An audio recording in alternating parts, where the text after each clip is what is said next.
इयत्ता 5वीचा वर्ग सुरू होता आणि 5वीच्या वर्गामध्ये गुरुजी मुलांना इंद्रजित भालेरावांची बाप नावाची कविता शिकवत होते.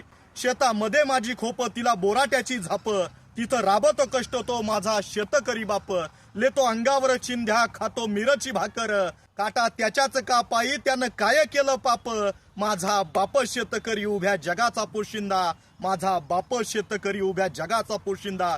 गुरुजींची कविता शिकवून होते आणि कविता शिकवून झाल्यानंतर गुरुजी वर्गातील मुलांना विचारतात या कवितेबद्दल कुणाला काही शंका, कुणाला काही प्रश्न, आणि त्यावेळेला वर्गात कधीही न बोलणारा कोपऱ्यामध्ये बसणारा नामदेव नावाचा मुलगा उठून उभा राहतो. गुरुजींना विचारतो, गुरुजी तुमची बाप नावाची कविता मला समजली, पण गुरुजी तुमच्या बाप नावाच्या कवितेतला शेतकरी बापाची आणि माझ्या खऱ्या खुऱ्या शेतकरी बापाची गुरुजी व्यथा एकच आहे. तुमच्या कवितेतला बापही काबाड कष्ट करतोय, माझा शेतकरी बाप सुद्धा त्या ठिकाणी काबाड कष्ट करतोय. तुमच्या कवितेतला बाप सुद्धा संकटांशी सामना देतोय, माझा बाप सुद्धा संकटांशी सामना देतोय. एक गोष्ट सांगा गुरुजी, तुमच्या कवितेतल्या बापाची आणि माझ्या वास्तवातल्या बापाची व्यथा एकच आहे गुरुजी, पण ही परिस्थिती कधी बदलणार गुरुजी?